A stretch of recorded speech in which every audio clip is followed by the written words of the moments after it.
नमस्कार, मी राहुल कुलकर्णी. एनडीटीव्ही मध्ये तुमचं स्वागत आहे. पुन्हा तीच विनंती आहे, आमचं युट्यूब चॅनल सबस्क्राईब करा, बेल आयकन दाबा आणि व्हिडिओ शेवटपर्यंत बघा. काय होतं की अर्धवट व्हिडिओ बघितले जातात आणि त्यामुळे नेमकं काय म्हणायचं आहे ते कळत नाही. आणि हे शेवटी दोन मुद्दे आहेत. एक मुद्दा मी टॅग केलाय की पूर्ण तयारी करून वाल्मिक कराड हा आज पुण्यामध्ये सीआयडी ऑफिस समोर का शरण आला, आणि दुसरा मुद्दा म्हणजे पुढे काय. तर वाल्मिक कराडनी कुठली पूर्ण तयारी केली आहे, तर तुम्ही आजचा त्याचा वेशभूषा बघा. व्यवस्थित नामाटी ओढलेली आहे. व्हिडिओ रिलीज केलाय. त्या व्हिडिओमध्ये तो म्हणतो आहे की मी ह्या आष्टीमध्ये जो गुन्हा दाखल झालाय त्या पोलीस स्टेशनमध्ये माझ्या विरोधामध्ये कोणताही थेट पुरावा नसताना गुन्हा दाखल झालाय. म्हणजे मी आय एम इनोसेंट, मी खूपच म्हणजे माझा ह्या सगळ्या प्रकरणाशी काही संबंध नाही. दुसरा मुद्दा तो काय म्हणतोय की ह्या सगळ्या प्रकरणामध्ये माझ्या विरोधामध्ये राजकारण सुरू आहे. आणि तरी सुद्धा म्हणजे माझ्या विरोधामध्ये सबळ पुरावे नसताना सुद्धा मी माझ्या वतीनं पोलिसांना सामोरे जातो आहे. म्हणजे त्याची पूर्ण सगळी तयारी झाली आहे. बरं, वाल्मिक कराड आज हजर होणार हे माध्यमांना सकाळी कळलेलं आहे. म्हणजे कुणीतरी सांगितलेलं आहे. आयदर ते वाल्मिक कराडचे सहकारी सांगू शकतात किंवा पोलीस खातं सांगू शकतं. मोस्ट शक्यता पोलीस खातं सांगू शकतं. म्हणजे पोलिसांना पण त्यांनी कळवलं होतं की साहेब मी आज येऊन शरण होतोय म्हणून. आणि याच्यातनंच खरे तर अनेक प्रश्न उपस्थित होत आहेत. ते म्हणजे जे विरोधी पक्ष नेते म्हणतात वेगळे, जितेंद्र आव्हाड असतील, अंजली दमानिया असतील किंवा बाकी सगळी मंडळी असतील, तर ते म्हणतायत की वाल्मिक कराड हा इथे आला तर त्याच्या आधी पोलिसांनी त्याला का फरफटत नाही आणलं. आणि खरं आहे ना, एरवी एखाद्या गुन्हेगाराला तपासताना ज्या पोलिसांचा स्कॉटलँड बरोबर उल्लेख केला जातो आणि अलीकडे तो ज्या पद्धतीनं महाराष्ट्रात पोलीस दल काम करतं आहे, आत्ताच नाही गेली दशकभर, तर ते डिग्रेडेशन झालेलं आहे. पण वाल्मिक कराड केसमध्ये पोलिसांची ही पडती बाजू अधिक प्रकर्षाने समोर आली आणि ते वाईट आहे. पोलीस त्याला पकडू शकले नाही. वाल्मिक कराड त्याच्या इच्छेनं पोलिसांना सामोरे झाला. आणि हे यासाठी वाईट आहे की महाराष्ट्र पोलीस दलाची जी काही प्रतिमा आहे, जी अलीकडे अशी अधोगतीला जाताना दिसते, त्याच्यात ह्या एका प्रकरणाची भर पडली. बरं, वाल्मिक कराड हा इथे हजर होणार आहे हे त्याच्या कार्यकर्त्यांना माहिती आहे. कारण आमच्या प्रतिनिधींनी जेव्हा त्याच्या कार्यकर्त्याला गाठलं तेव्हा वाल्मिक कराडचे कार्यकर्ते वाल्मिक अण्णा तिथे येणार म्हणून आधीच तिथे उभा आहेत घोडेगाडी घेऊन. म्हणजे त्यांनाही ते माहिती आहे. माहिती नाही ते फक्त पोलिसांना. हे वाईट आहे. बरं, वाल्मिक कराडच्या संदर्भामध्ये आता जे नवे तपशील आले तर ह्या पट्ट्याच्या विरोधामध्ये काही 15-16 गुन्हे दाखल आहेत. एखाद्या गुन्हेगाराच्या विरोधामध्ये ज्याच्यात 307 सारखं प्रकरण आहे तर त्याला पोलीस संरक्षण मिळूच शकत नाही. म्हणजे मग याला पोलीस संरक्षण देण्यासाठी आयदर श्री धनंजय मुंडे किंवा तेवढ्याच मोठ्या तोलामोलाच्या मंडळींनी शिफारस केलेली असणार.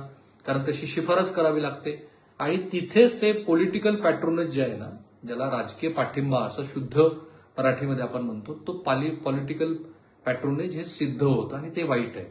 बरं, या सगळ्या गोष्टीमध्ये हा वाल्मिक कराड याचं प्रस्थ, आता मगाशी प्रकाश सोळंके आमच्यावर लाईव्ह होते, मी त्यांना प्रश्न विचारला की हे जे प्रस्थ आहे हे प्रस्थ एवढं मोठं कसं झालं. तर त्यांनी सांगितलं की मधल्या काळामध्ये 5 पैकी 4 वर्ष श्री धनंजय मुंडे हे बीडचे पालकमंत्री होते.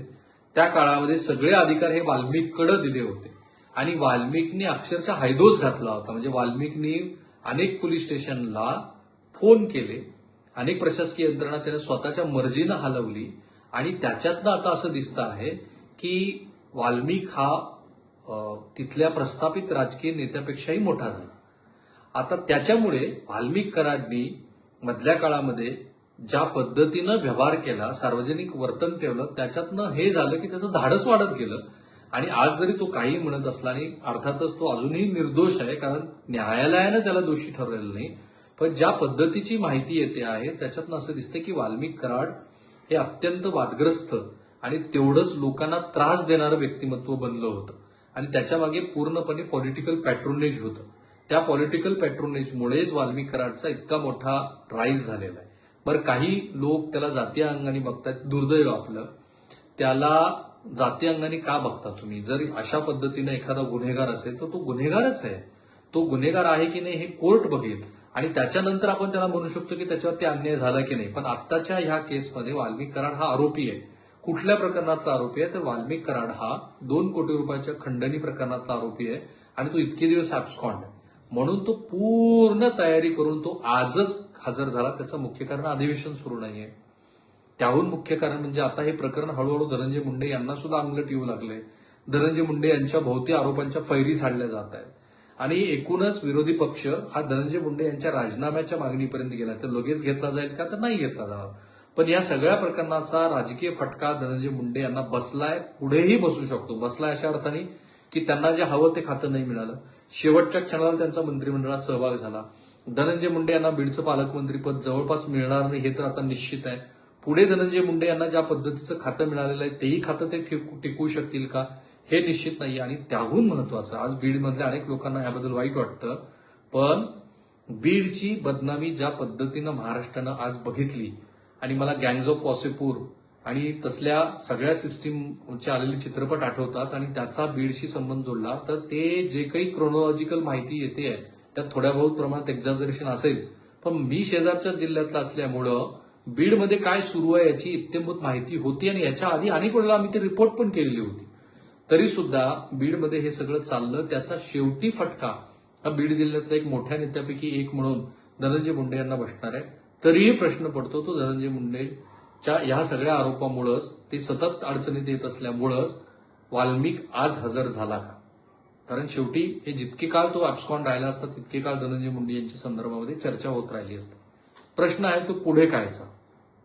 खरं तर मुख्यमंत्र्यांना एक संधी आहे जी सभागृहामध्ये त्यांनी बोलून दाखवली की मी बीडमधली सगळी गुन्हेगारी समूळ उच्चाटन करेन, मकोका लावेन. MCOCA is a very stringent law, very good weapon against any criminal.